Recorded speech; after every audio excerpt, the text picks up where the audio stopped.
역전을 이루는 기도의 능력, 역전을 이루는 기도의 능력이라는 제목으로 말씀 전하겠습니다. 시편 6편은 일반적으로 개인적인 애가시로 분류되고 있습니다. 그러나 좀 더 정확하게 말하자면 심신이 병든 사람이 하나님께 치료해 달라고 요청하는 질병의 시다라고 표현할 수가 있다는 것입니다. 이 시편의 이 서두를 장식하고 있는 이 고뇌에 찬 시편 기자의 이 부르짖음을 보시면 이 육체의 이 질병과 영적 고통에 대한 그러한 체험을 나타내고 있다는 것입니다. 시편 기자가 어떤 병에 걸렸는지는 알 수는 없습니다. 그렇지만 이 속사람과 그 사람이 모두 병에 걸렸다는 것을 알 수 있습니다. 2절 말씀해 보시면 여호와여 내가 수척하여 사오니 내게 은혜를 베푸소서. 여호와여 나의 뼈가 떨리오니 나를 고치소서라고 말씀하고 있고, 3절 말씀해 보시면 나의 영혼도 매우 떨리나이다. 여호와여 어느 때까지니까 라고 시편 기자가 부르짖는 것을 볼 수가 있습니다. 2절 말씀을 통해서 육신의 병 가운데서 이 고통스러워하고, 3절 말씀을 통해서는 이 영적인 이런 고통 가운데서 괴로워하는 것을 알 수가 있다는 것입니다.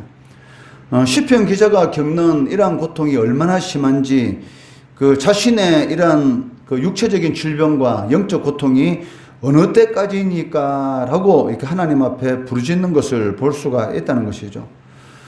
이 말은 자신이 당하는 이 고통에 대해서 얼마나 제가 더 고통을 당해야 합니까? 라고 하나님 앞에 이 하소연하듯이 묻고 있다는 것입니다. 시편 기자의 이러한 이 하소연은 질병의 원인이 무엇이든지 간에 하나님께서 자신에게 이러한 질병을 허락하셨다라는 그러한 이런 신앙 고백으로 볼 수가 있습니다. 내가 언제까지 이러한 고통을 당해야 합니까? 라는 이 말은 하나님께서 이러한 질병을 자신에게 허락했다라는 그러한 이런 고백이 그 속에 담겨 있는 것을 알 수가 있습니다.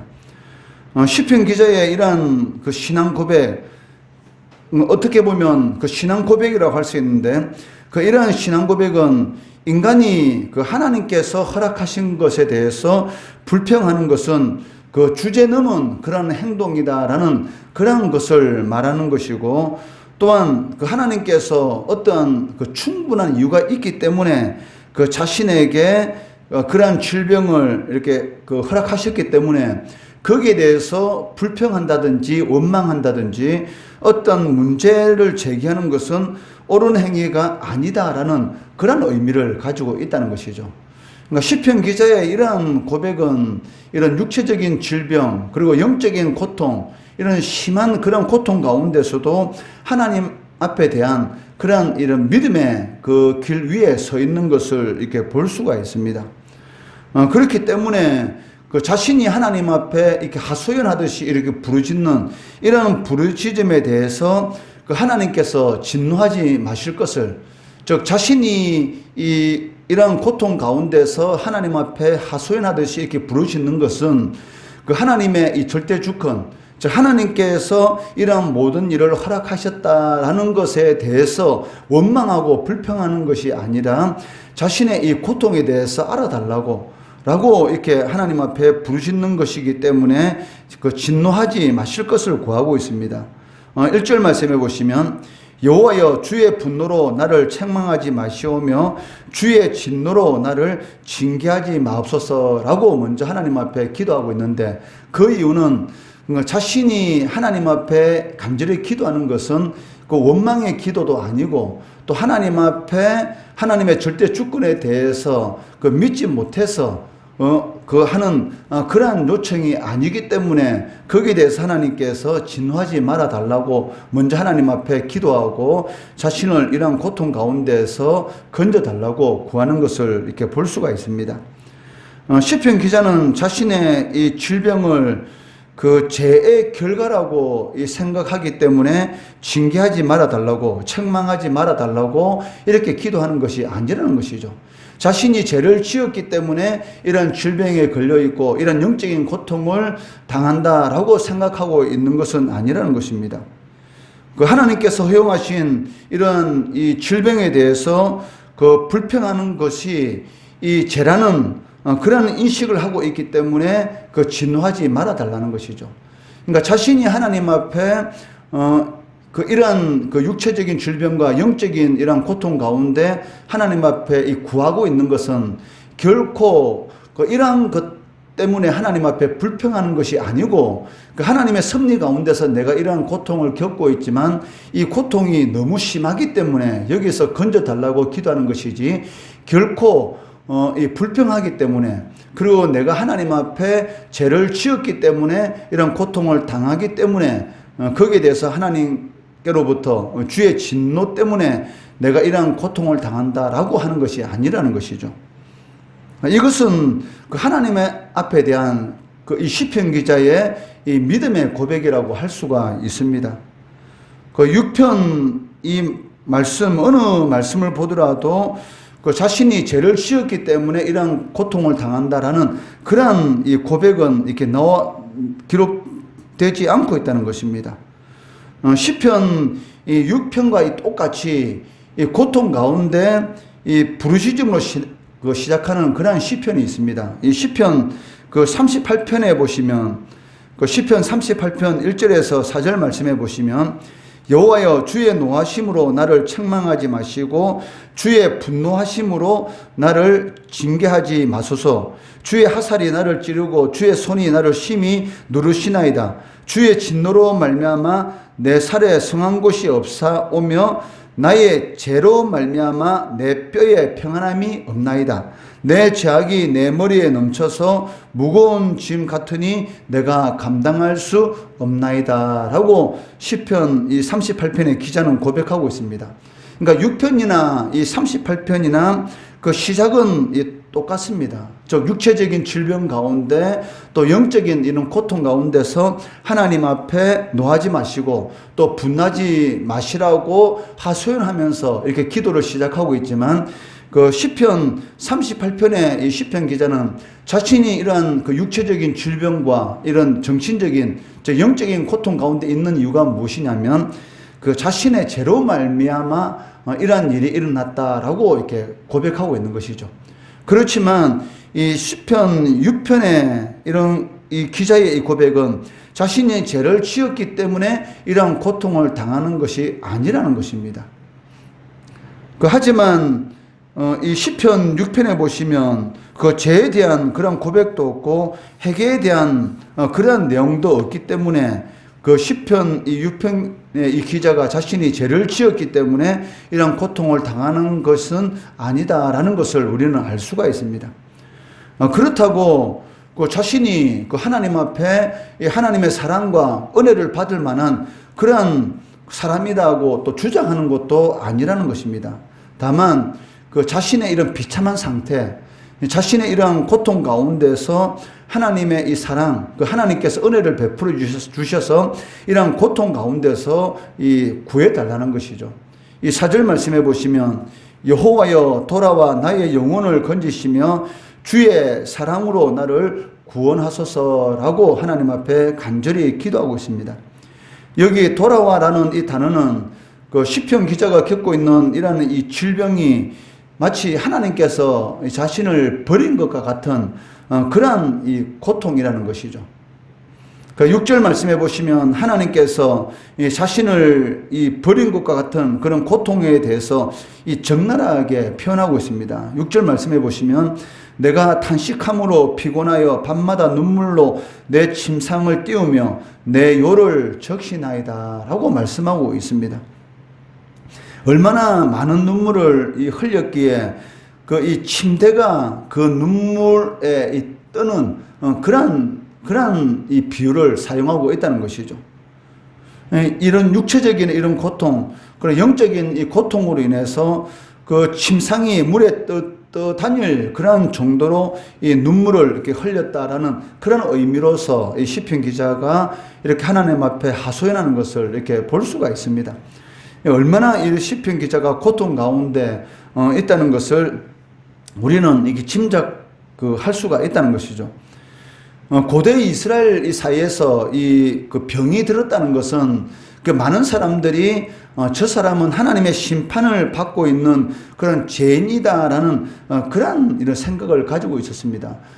상대방이 어떤 이런 심한 중병에 들었다는 것은 하나님께 심판을 받았기 때문에, 저 어떤 죄로 인해서 하나님 앞에 심판을 받았기 때문에 저렇게 병에 걸려서 고통을 받고 있다라는 그런 생각을 하고 있었다는 것이죠. 이것은 우리가 욥기를 통해서도 알 수가 있지 않습니까? 그 욥이 이 자신이 가지고 있는 모든 재산 다 잃고 아들, 자녀 10명이 다 죽고, 그리고 심지어는 자신의 몸에는 이 죽을 병에 걸린 그러한 상황 가운데서 욥의 이 세 친구가 찾아와서 위로한다고 찾아오고 나서 욥의 그러한 몰골을 보니까 그 마음속에 어떤 생각이 들었습니까? 야, 겉으로는 욥이 의인인 줄 알았는데 실질적으로는 우리가 모르는 그 숨겨놓은 죄가 있었구나. 하나님께서 그 숨겨놓은 그 죄를 찾아서 이 욥에게 이런 고통을 주었구나라고 하면서 욥에게 끊임없이 그 세 친구들 하는 말이 무엇입니까? 정죄하지 않습니까? 너 숨겨놓은 죄가 있기 때문에 이런 고통을 당하고 있으니 하나님 앞에 회개해라. 이렇게 말하는 것을 우리가 볼 수가 있다는 것이죠.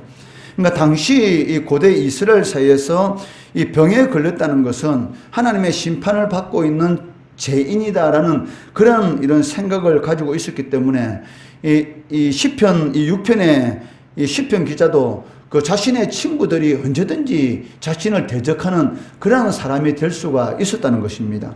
이 7절 말씀해 보시면 내 눈이 근심으로 말미암아 새하며 내 모든 대적으로 말미암아 어두워졌나이다. 여기 내 모든 대적이라는 것은 바로 자신의 이 친구들도 여기 다 포함이 되어 있다는 것이죠. 그러니까 자신과 이 좋지 않은 관계에 있는 사람뿐만이 아니고 자신의 친구들도 자신을 위로한다고 해놓고 이 병든 모습을 보고 너가 숨겨놓은 죄가 있지, 욥을 정죄한 것처럼 이 시편 이 6편의 기자를 정죄하고 있다는 것입니다. 사실 이러한 일들은 우리도 겪을 수가 있지 않습니까? 우리가 어떠한 이런 고통 가운데 있으면 나와 가까이 함께 신앙생활하는 사람들도 어느 순간인가 그냥 자신도 모르는 사이에 나에 대해서 말을 하면서 마치 이 숨겨놓은 죄 때문에 고통을 당하는 것처럼 이렇게 비슷한 그런 말을 하는 경우가 있다는 것이죠. 나도 또 상대방에 대해서 그렇게 생각할 수 있다는 것입니다. 같이 신앙생활하는 사람들 가운데 어떤 큰 고통 가운데 이렇게 빠지게 되면 저 사람 하나님 앞에 뭐 잘못해서 벌을 받는가 보다라는 그런 생각을 할 때가 있는데 이것은 잘못된 생각입니다. 하나님만이 사람을 판단할 수가 있는 것이지 우리가 함부로 그 사람이 어떤 어려운 일에 빠졌다 해서 그 사람이 하나님 앞에 죄를 지었기 때문에 그러한 일을 겪는다라고 생각해서는 안 된다는 것이죠. 알지 못하는 하나님의 섭리 가운데에서 그러한 일이 일어날 수가 있다는 것입니다. 나중에 지나고 나면 하나님께서 저러한 복을 주시기 위해서 저 사람에게 저러한 이 어려움의 시간을 길을 걷도록 하였구나라는 그런 고백을 할 수가 있기 때문에 하나님께서 가장 싫어하는 것이 무엇입니까? 이 예수 그리스도의 피로 구원받은 형제여 자매인 사람을 함부로 정죄하는 것이죠. 자신의 눈에는 들보가 있는데도 불구하고 이 남의 눈에 있는 그 티만 자꾸 찾으려고 하는 이것에 대해서 하나님께서 가장 싫어합니다. 그렇기 때문에 상대방이 이 고통스러우면 함께 울어주는 것이고 상대방의 좋은 일이 나면 어떻게 했습니까? 같이 즐거워하는 것이죠.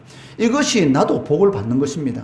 상대방이 괴로울 때 같이 울어주고 상대방의 좋은 일이 생기면 박수 치주는 것, 그것을 보시고 하나님께서 나에게도 동등한 복을 주신다는 것이죠. 그것이 가장 지혜로운 사람의 신앙생활입니다. 그런데 우리는 어떻습니까?